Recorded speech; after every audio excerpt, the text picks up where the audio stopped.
Hola amigas y amigos, ¿cómo están ustedes? Yo muy bien, entusiasmada con el tema que quiero compartir hoy. A raíz de un video protagonizado por jugadores de fútbol en estos últimos días, es probable que hayan leído o escuchado en las redes diferentes opiniones acerca de si los y las argentinas son racistas. Yo no creo que pueda dar una única respuesta a esa pregunta, pero al menos intentaré acercar algo de información sobre el tema. Esto es Aprendiendo Español, un podcast para acompañarlos en el aprendizaje de este idioma, escuchando hablar en un lenguaje sencillo sobre distintos temas de interés general. Soy Silvia y les doy la bienvenida desde Argentina. Allá vamos. Les cuento que me ha costado mucho decidirme por el nombre del episodio, porque pensaba llamarlo Negras y Negros en Argentina, pero comprendí que esa denominación podría ser ofensiva para algunas personas. También había pensado llamarlo Negritud en Argentina, pero ese nombre me sonaba muy técnico y de poco uso en la vida cotidiana. Así que resolví nombrarlo Afroargentinas y Afroargentinos. Esta no es una denominación muy utilizada en nuestra vida cotidiana, pero creo que no es tan técnica y no resulta ofensiva. Aquí, en Argentina, es habitual utilizar la palabra negro para referirse a alguien de piel oscura y, dependiendo del contexto en el que se lo haga, eso puede ser tomado como un insulto, como un simple sobrenombre o incluso como una forma cariñosa de llamar a alguien. Cuando la denominación negro es utilizada como insulto u ofensa, es porque se la usa para decirle a alguien vago, sucio, delincuente. Entonces la palabra negro es absolutamente discriminatoria. Por otra parte, a veces el término negro es utilizado como sobrenombre de alguien que suele tener la piel oscura o en algún tono de los diversos que asume el marrón. Muchas veces esta utilización de la palabra no tiene connotaciones negativas. No se usa para discriminar, para desvalorizar o agredir a alguien. En otras ocasiones, la palabra negro es usada casi como sinónimo de amigo, como al invitar a alguien a tomar algo, y en este caso la persona puede o no tener la piel oscura. Por ejemplo, cuando se le dice a alguien, dale, negro, ¿tomamos algo? En el ámbito familiar y cotidiano, a veces también suele usarse el diminutivo negrito, lo que le agrega un tono cariñoso a la palabra, como por ejemplo en negrito de mi corazón, tanto que te quiero. No lo he aclarado, pero para todas las locuciones anteriores va también la versión en femenino, negra, negrita, etc. En síntesis, dependiendo del contexto, la referencia al color de la piel puede ser un insulto, un trato cotidiano o un trato amistoso. Pero ¿hay personas de origen africano en Argentina?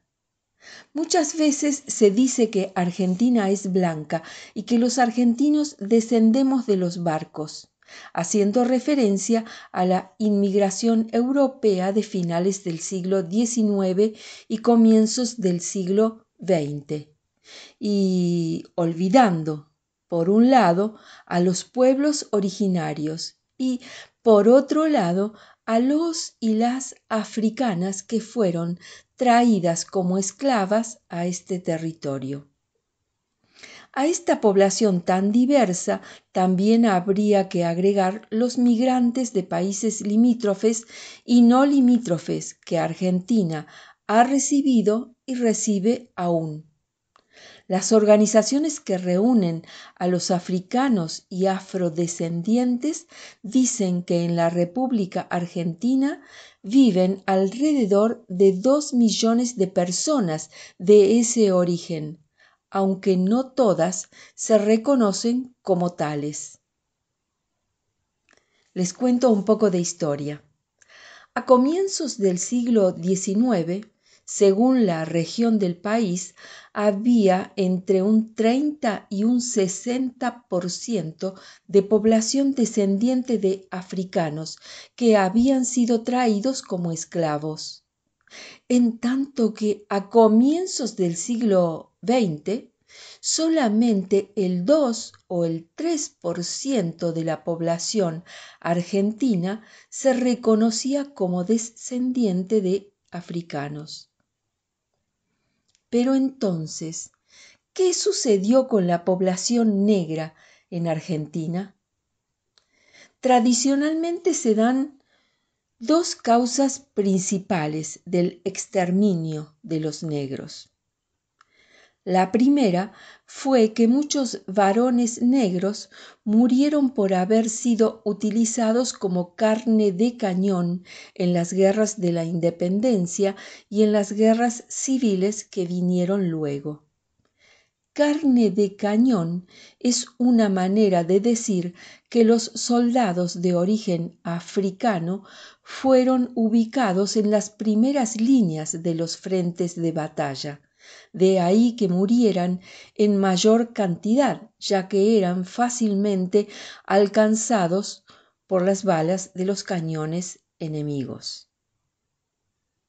La segunda causa fue la consecuencia de las epidemias de cólera en 1861 y de fiebre amarilla en 1871, que provocaron gran mortandad entre los más pobres, incluidos los afroargentinos, claro. Hay otras causas de las que suele hablarse menos, pero que también tienen su importancia.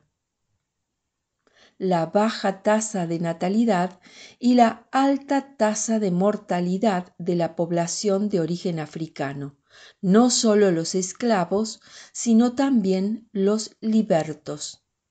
La baja tasa de natalidad es una medida estadística que nos sirve para comprender que nacían pocos niños dentro de esa población, en tanto que la alta tasa de mortalidad nos indica que muchos morían, no solamente a causa de las epidemias, sino también en periodos más o menos normales. Según parece, los amos, los dueños de los esclavos, impedían frecuentemente los matrimonios de los esclavos y los embarazos de las esclavas, afirmando que esto no les permitía recuperar lo que habían invertido al comprarlos. Para ellos, para los amos, era más práctico comprar nuevos esclavos que cuidar la salud de los que tenían o aceptar el nacimiento de niños y niñas entre las esclavas. Por último, el proceso de blanqueamiento de nuestra sociedad también está relacionado con el mestizaje, es decir, con los matrimonios interraciales. Esto en parte debido a la falta de hombres en la propia comunidad, dado que muchos habían muerto en las guerras. Tampoco quisiera dejar de mencionar que los negros y las negras fueron dejados de lado ocultados en nuestra historia. De ahí viene esto de decir que Argentina es el más europeo de los países latinoamericanos. Así pasó esa creencia a formar parte del sentido común entre las y los argentinos. En un estudio reciente realizado por investigadores del CONICET, principal organismo dedicado a la ciencia y a la tecnología en Argentina, pudieron determinar genéticamente las ancestrías que dieron origen a la estructura actual de la población argentina. Ancestrías es un concepto nuevo para mí. Tiene que ver con los ancestros, los antepasados. En esta investigación pudieron determinar, a partir del análisis genético de más de 3.000 muestras, la presencia de huellas genéticas africanas, en particular del África Occidental, de pueblos originarios y también de países europeos. En las zonas de nuestro territorio por donde pasaba el tráfico de esclavos desde el puerto de Buenos Aires hasta Chile, la presencia de componentes genéticos africanos es mucho mayor que en otras regiones. El racismo existe en Argentina. No es solo parte de nuestro pasado, ni tampoco algo que solo aparezca en agresiones verbales en la calle o en las canchas de fútbol. También se pueden ver consecuencias del racismo en las diferentes posibilidades de acceso a la educación universitaria o a un empleo bien remunerado. Esto aparece, por ejemplo, en una investigación que en el año 2017 realizaron investigadores del CONICET. Allí puede verse que las personas cuyo color de piel es marrón, mestizo o morocho, perciben un salario en promedio un 30% menor que lo que perciben las personas blancas.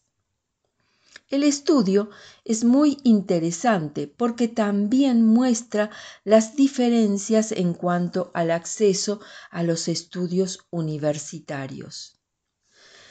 Las leyes establecen que en Argentina todos somos ciudadanos con igualdad de derechos. Aquí la salud y la educación públicas, incluida la universidad, son gratuitas para todos, pero la discriminación y los prejuicios existen aquí y en otras partes más allá de las leyes. La igualdad ante la ley está establecida por la Constitución Nacional y también hay leyes que prohíben y castigan los actos discriminatorios. En este sentido, estamos mucho mejor que en la época de la colonia española o en el siglo pasado, pero aún queda mucho camino por recorrer. Actualmente funcionan en el país diversas organizaciones de afrodescendientes que realizan actividades y luchan contra la discriminación y por el reconocimiento y reivindicación del legado histórico, cultural, económico y social de sus ancestros africanos. Por ejemplo, la asociación Misibamba, la agrupación Sangó, afrodescendientes de Córdoba, entre muchas otras. En abril de 2013, el Congreso Nacional sancionó la ley número 26.852, que establece el día 8 de noviembre como Día Nacional de los y las afroargentinas y de la cultura afro. En esta fecha se reconoce el componente afro en la cultura nacional y se impulsa la participación de las personas afrodescendientes y africanas en todos los aspectos de la vida sociocultural. La fecha es un homenaje a María Remedios del Valle, la llamada Madre de la Patria, quien falleció el 8 de noviembre de 1847. La Madre de la Patria era mestiza, había nacido en 1766 en Buenos Aires y fue una de las tantas mujeres que participaron en las luchas revolucionarias del proceso independentista iniciado en 1810. Hasta hace pocos años, esta mujer no aparecía en los libros de historia, y esto por dos razones: porque era mujer y porque era negra. No es que estuviese prohibido hablar de las mujeres o de los negros en los libros de historia, es que tradicionalmente la historia, no solo la historia argentina, es un relato de lo que hicieron hombres blancos. Al menos así lo es en gran parte del llamado mundo occidental. La discriminación por cuestiones de origen étnico está hoy presente en muchos países, sobre todo con relación a la migración. En un mundo tan desigual como en el que vivimos, los seres humanos seguimos buscando un lugar para poder vivir, trabajar, tener hijos, tener paz, pan y trabajo, como solemos decir aquí. La migración y la discriminación son, sin dudas, temas difíciles de tratar. En mi caso, tengo más preguntas que respuestas sobre los mismos. Por eso me interesa saber qué es lo que piensan ustedes. Los y las invito a comentar este episodio en la plataforma en la que están escuchando, en mi Instagram o en el blog donde publico la transcripción. Si les gustó, no olviden poner me gusta o calificar con estrellas. Eso me ayuda muchísimo en la difusión. Como siempre, los enlaces para la transcripción y para el Instagram están en la descripción del episodio. Nos vemos en el próximo. Hasta pronto.